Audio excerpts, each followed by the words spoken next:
Hello stenographers. सूजी steno lab में आपका स्वागत है।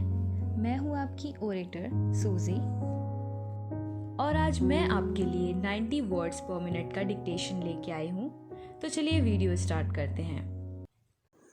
अभ्यास 8। रेडी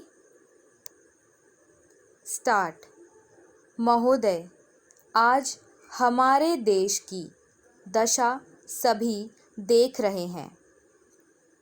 कहाँ क्या हो रहा है यह किसी से छिपा नहीं है। देश में बढ़ती हिंसा, उपद्रव एवं अराजकता के लिए हमारे नेता ही जिम्मेदार हैं, क्योंकि वे ही समाज के आगे आगे पथ प्रदर्शन करते चलते हैं। समाज में बढ़ती हिंसावृत्ति पशुवृत्ति का परिचायक है। खेद की बात है कि बीते वर्ष 17 बार देश की सेना ने देश की रक्षा के लिए गोली चलाई। सेना देश की रक्षा करती है। आप सोचिए, जब सेना देश में ही देश की जनता के ऊपर देश की समस्याओं को हल करने के लिए गोली का इस्तेमाल करे, बल प्रयोग करे, तो देश की क्या दुर्दशा होगी।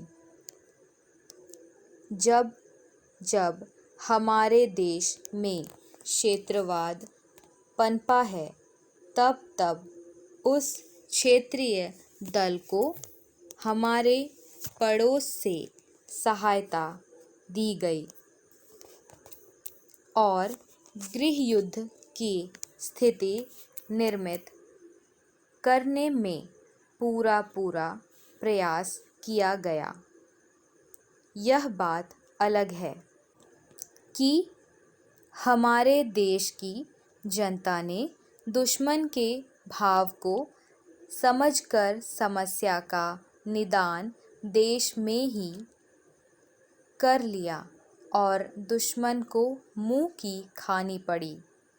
सबसे खतरनाक बात तो यह है कि सीमा पार पर आतंकवादी प्रशिक्षण संस्थान खोले गए हैं और इन संस्थानों में निःशुल्क प्रशिक्षण देकर हमारे देश में घुसपैठ कराई जाती है और सारा विश्व इस बात को जानता है, पर वह चुप्पी साधे हुए है।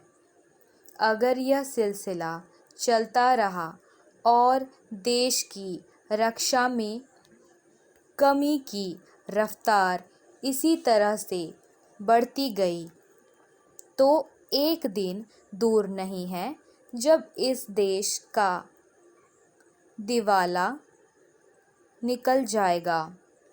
वैसे भी अर्थशास्त्री भारतीय अर्थव्यवस्था से काफ़ी चिंतित हैं और वे कई गोष्ठियों में अपनी चिंता बता चुके हैं।